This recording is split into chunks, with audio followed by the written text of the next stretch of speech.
Bonjour à tous, vous êtes sur Néo d'Info et c'est l'heure de décryptage. Nous recevons Mamadou Diouf. Avec lui, nous allons parler de la France législative 2022. Les résultats définitifs sont connus: 245 sièges pour Ensemble, 131 pour la NUP et 89 pour le Rassemblement national. Mamadou Diouf, bonjour. Bonjour Michel, Vous allez bien? très bien. Alors, on voit les résultats.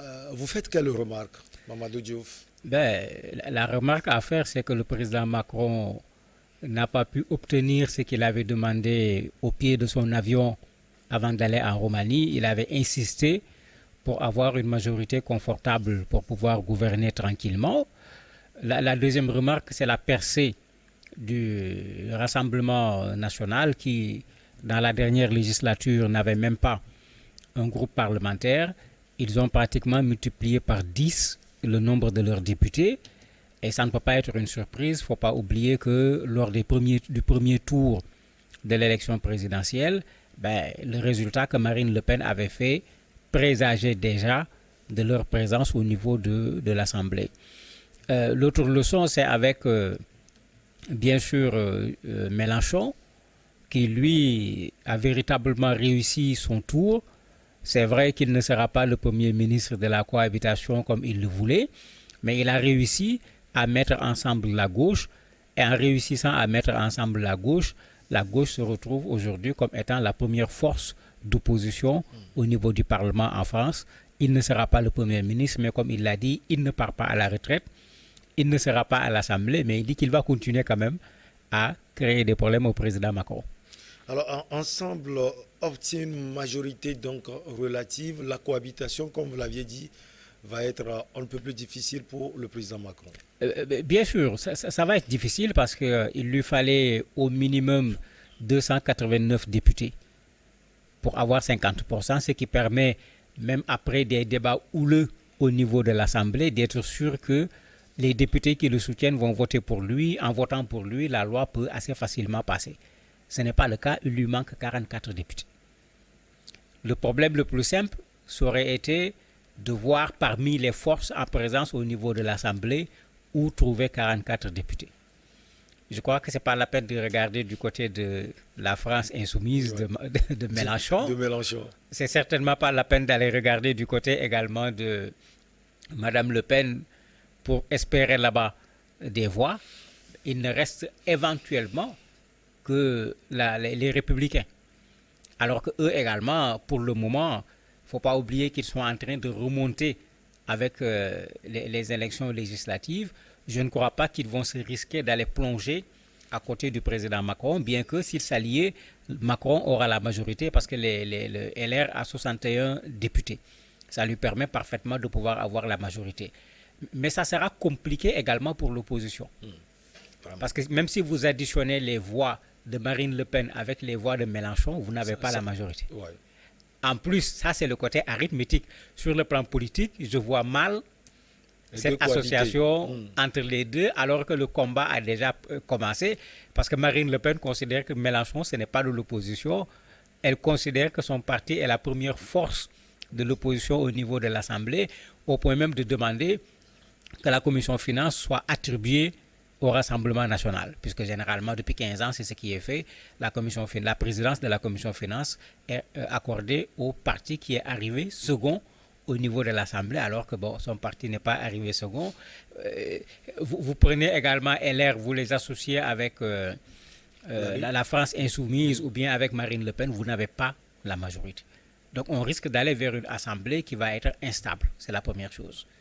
La deuxième chose, ensemble, ce n'est pas la France en marche de Macron. C'est un regroupement de structures. La France insoumise également, ce n'est plus la France insoumise de Mélenchon, c'est devenu NUP, parce que les socialistes sont dedans, les écologistes sont dedans, la gauche radicale également est dedans. Ce qui veut dire que même dans ces regroupements, il n'est pas évident que si un mot d'ordre était donné, tout le monde va le respecter. Parce que les lignes politiques ne sont pas exactement les mêmes. C'était d'abord une coalition électorale. Ça veut dire que dans cette assemblée, mais il risque d'y avoir beaucoup de difficultés quand il s'agira de solliciter la majorité. aussi bien du côté du pouvoir que du côté de l'opposition. Ça pourrait être un peu plus facile du côté de l'opposition si par exemple LR, Rassemblement National et NUP se mettaient ensemble. Effectivement, vous avez la majorité s'il faut voter contre le pouvoir actuel. Alors, cela veut dire qu'on a dans l'hémicycle des blocs complètement aux antipodes. Mais bien sûr, on a des entités, comme leur nom l'indique, Ensemble, NUP, Rassemblement National, etc. Bon, plus quelques autres députés quand même, qui n'ont pas obtenu un suffrage important pour qu'on en parle, sans compter notre ami qui lui a été écarté dès le premier tour, Zemmour. Donc, ça pose un problème actuellement. Le problème que ça pose, c'est que si on fait un travail arithmétique, on peut fabriquer une majorité, obliger Macron à la cohabitation. Mais les positionnements sur le plan politique sont très loin les uns des autres. Et rappelez-vous, pour le deuxième tour, qu'est-ce que Marine Le Pen avait dit sur les votes? Elle a rendu l'ascenseur. Ce qu'on lui avait fait au premier tour, c'est ce qu'elle a fait. Elle n'a pas demandé à ses partisans de voter pour les députés qui vont se retrouver en situation de ballottage avec le pouvoir. Elle ne l'a pas fait. Donc, elle a rendu l'ascenseur du premier tour, ce qui veut dire qu'il y a encore un problème de fond qui est là, au-delà du fait que tous les deux sont au niveau de l'opposition, leur positionnement au niveau de l'opposition ne sont pas les mêmes. Donc, ça fait que trouver une alliance dans cette assemblée ne sera pas très facile, aussi bien pour l'opposition que pour le pouvoir, sauf certainement sur un certain nombre de questions où les programmes politiques convergent. Les gens pourraient voter dans le même sens, mais si ce n'est pas cela, construire la majorité dans cette assemblée sera une tâche difficile. Alors, avant les législatives, l'objectif pour Mélenchon et pour la NUP, peut-être, c'est Matignon. Est-ce que c'est encore faisable aujourd'hui? Arithmétiquement, c'est faisable. Si la France insoumise se met avec le Rassemblement national, si on y ajoute LR, ils partent. Ils vont avoir les 289. Mais comment mettre ensemble ces trois d'un point de vue politique? Il est plus facile de les mettre ensemble d'un point de vue arithmétique. Mais comment les mettre ensemble d'un point de vue politique, c'est ça qui va être extrêmement compliqué. D'autant que la bagarre commence. Puisque au niveau de la France insoumise, ils n'attendent pas. L'Assemblée n'est même pas encore sur place et ils disent qu'ils vont déposer motion de censure. Alors qu'ils ne sont même pas encore installés. Ils disent que le 5 juillet, quand la dame Premier ministre va finir son discours au niveau de l'Assemblée, ils vont déposer une motion de censure. Et ça commence à créer des problèmes parce que le Parti socialiste est avec Mélenchon au niveau de NUP. Les socialistes sont en train d'hésiter pour ce qui concerne cette motion de censure, tout en disant qu'ils ne sont pas du même bord. Et il a même dit qu'elle n'a aucune sympathie pour la dame Premier ministre aujourd'hui, mais elle dit qu'il ne faut pas quand même déstabiliser les institutions de façon aussi simple. Du côté de Marine Le Pen, on est sur la même logique. Motion de censure. Mais quand vous additionnez la France insoumise plus le Rassemblement national, ça ne fait pas ce qu'il faut pour faire tomber le gouvernement, parce que eux, ce qu'ils veulent, c'est de faire partir cette dame qui vient juste d'arriver au poste de Premier ministre, puisqu'elle est arrivée tardivement même après le second tour au niveau des présidentielles. Ça montre un peu qu'est-ce qui risque de se passer dans cette assemblée où, avant même d'être installés, les députés commencent à vouloir changer le poste de Premier ministre. En 2017, le Rassemblement national n'avait que 5 voix à l'Assemblée nationale. Maintenant, c'est 89. Mamadou, qu'est-ce qui explique cette percée? En fait, il y a plusieurs choses. Si vous regardez pendant la campagne présidentielle, on a vu une Marine Le Pen différente de celle qu'on avait l'habitude de voir. C'est comme si elle avait laissé à Zemmour le fait de taper sur les musulmans, sur les maghrébins, sur les noirs, sur les étrangers, etc.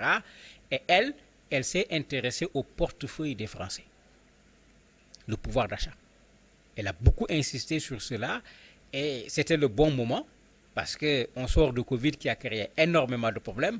On est rentré dans la guerre entre l'Ukraine et la Russie qui a ajouté des problèmes. Elle a tenu le bon discours pendant la campagne. Et elle a pris également la peine de polir son image. Ça a dû jouer. De sorte que quand on a vu les résultats de Zemmour au premier tour, bon, tout le monde était surpris parce qu'il semblait monter en flèche au niveau des sondages. On se disait que même cela va créer des problèmes à Marine Le Pen, mais bon, finalement, on a vu là où Zemmour a terminé. Ça, c'est un élément. Le deuxième élément, au niveau de du deuxième tour des législatives, personne pratiquement n'a voulu céder la place à l'autre au niveau de l'opposition. Ce qui fait que finalement, chacun devait aller avec ses capacités. Et quand on revient aux résultats des élections au niveau du premier tour, quand on regarde les résultats du Front National, 32 pratiquement % au niveau de ce second tour avec les législatives de façon globale, mais on n'est pas loin du résultat que Marine Le Pen avait obtenu au niveau de la présidentielle. Ça veut dire qu'elle a su garder ses troupes avec elle, et c'est ce qui s'est passé avec pratiquement tout le monde au moment de ces législatives, puisque personne n'a pris la responsabilité de vouloir que les voix de ses partisans soient reportées sur l'un ou l'autre. Alors, Mamadou, on a remarqué quelque chose au premier tour, c'est le taux d'abstention. Est-ce que cela a augmenté lors du second tour? Oui, ça a augmenté encore légèrement, d'autant plus qu'il faisait chaud, les gens sont allés à Marseille, on a montré la plage, les gens étaient à la plage au lieu d'aller voter. Sans compter que puisque c'est des élections qui ont un caractère plutôt local, souvent quand ton candidat est éliminé, cela peut amener la personne à ne pas trouver d'intérêt entre les deux autres candidats qui restent en liste. Surtout que, comme je l'ai dit, mais très peu de gens ont demandé qu'on vote pour l'autre. Donc ceux dont les candidats sont éliminés pouvaient considérer qu'il n'y avait plus d'intérêt par rapport à cette élection. Et on est dans cette logique que l'on observe en France depuis un certain temps, des taux d'abstention qui augmentent élection après élection. La logique n'a pas été démentie avec le second tour où il y a eu moins de votants par rapport au premier tour. Tout à l'heure, votre analyse a porté sur le changement tous azimuts de Madame Le Pen. Est-ce que pour aller chercher également le Rassemblement national, on est passé par la diabolisation de la politique du président Macron? Mais bien sûr, Madame Le Pen et Mélenchon n'ont jamais raté le président Macron. Jamais raté. C'est pourquoi eux, tous les deux même disent la même chose. Il a échoué. Pour eux, le fait qu'il n'ait pas obtenu la majorité montre qu'il a déjà échoué. Chacun a crié victoire. Au niveau du Rassemblement national, ils sont allés même jusqu'à dire que c'est un tsunami pour le pouvoir en place avec le nombre de députés qu'ils ont obtenus. Bon, Mélenchon considère que la bataille n'est pas encore terminée. Il faut continuer.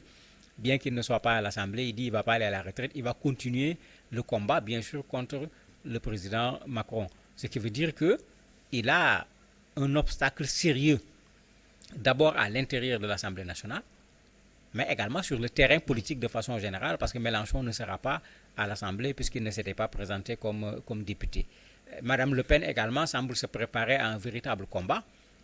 Elle avait cédé la tête du Rassemblement national pour devenir la candidate du Rassemblement national. Elle dit qu'elle ne va pas reprendre la tête du parti. Elle va plutôt prendre la tête du groupe parlementaire au niveau de l'Assemblée et se consacrer à ce travail parlementaire. Et bien sûr, ce travail parlementaire se fera grandement contre la politique du président Macron. Les gens disent déjà même que la question de la retraite qui n'avait pas encore été votée, il faut jeter à l'océan parce que les députés qui sont arrivés à l'Assemblée, il y en a plein qui ne sont pas d'accord avec la proposition du président Macron.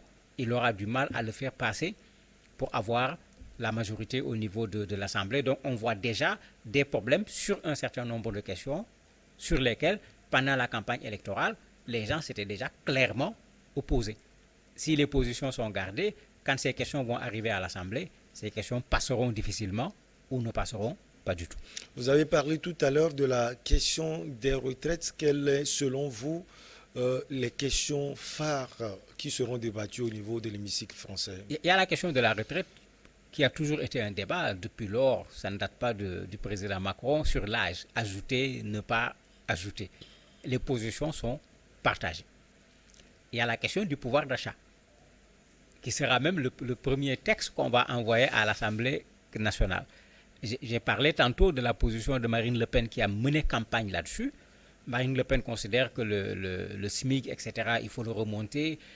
Chacun a son interprétation de la situation économique du pays et des pistes de solutions.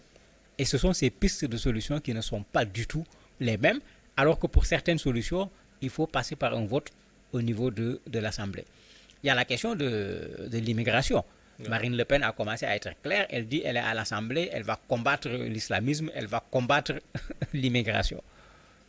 Ce n'est pas exactement la position du pouvoir de Macron également par rapport à ces questions. Vous imaginez, à chaque fois qu'on amènera une loi qui va toucher à une de ces questions, il y aura un débat particulièrement intéressant au niveau de l'Assemblée. Le vote, si c'est le vote qui doit déterminer ce qui va être dit, à l'heure où nous sommes, on ne peut pas dire ce qui se passe. Alors que dans la législature passée, Macron avait 350 députés, mais il était complètement à l'aise. On laissait les gens s'agiter, retarder le vote et tout, mais c'était sûr qu'au moment de voter avec 350, même si certains ne votent pas, la majorité était déjà assurée. C'est pourquoi beaucoup de choses sont passées malgré le fait que les députés de l'opposition ont bataillé ferme, mais ils ne pouvaient pas empêcher à la majorité de pouvoir voter. Alors, vous avez parlé également de la NUP et de cette hésitation, si on peut le dire, des socialistes quant à ce qui concerne la motion de censure contre la première ministre. Est-ce que si cela arrive, ce n'est pas un début d'hésitation qui peut fragiliser la NUP? Non, ça ne va pas fragiliser la NUP. C'est une tentative de regrouper la gauche pour les élections. C'est pourquoi, même quand vous regardez la NUP, on fait la part des choses. La majorité des députés, c'est avec Mélenchon. Ils ont pratiquement 72 dans ce lot. Les socialistes en ont pas grand-chose, 26. Les écologistes en ont 23. Le Parti communiste français en a 12. Donc même dans le lot, on peut faire la distinction. C'est pourquoi je disais c'est des ensembles. Ce n'est pas la France insoumise qui est allée aux élections. Ouais. C'est NUP qui est allée aux élections. Et dans NUP, il y a la France insoumise avec d'autres partis de gauche qui ont accepté de s'associer avec le parti de Mélenchon. C'est pourquoi maintenant le problème commence à se poser parce que Mélenchon est dans une logique de combat. Est-ce que le Parti socialiste est dans cette logique? Mélenchon, c'est un ancien de la gauche, disons clairement, c'est un ancien communiste, c'est quelqu'un qui est pour le combat, etc. Le Parti socialiste n'a pas cette démarche. Ils ont leurs fleurs bien jolies qui les amènent à vouloir faire la politique de façon très civilisée.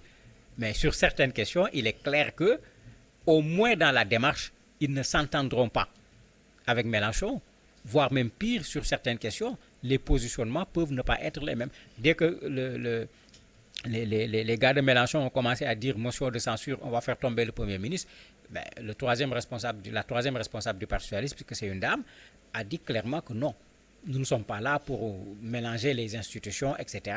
Ce qui veut dire que même sur certaines questions, il n'est pas évident au niveau de NUP qu'on se trouve avec les mêmes positions et qu'on vote dans le même sens. C'est pourquoi je disais, ce n'est pas le président Macron seulement qui va avoir des problèmes pour la majorité, mais même au niveau de l'opposition, s'ils vont chercher à être majoritaires sur certaines questions, ce n'est pas évident parce qu'Ensemble est un regroupement, NUP est également un regroupement. Merci beaucoup à vous, Mamadou Diouf. C'est un plaisir de vous avoir. Sur ce plateau, on va marquer une petite pause et derrière, on reçoit le journaliste togolais Luc Abaki.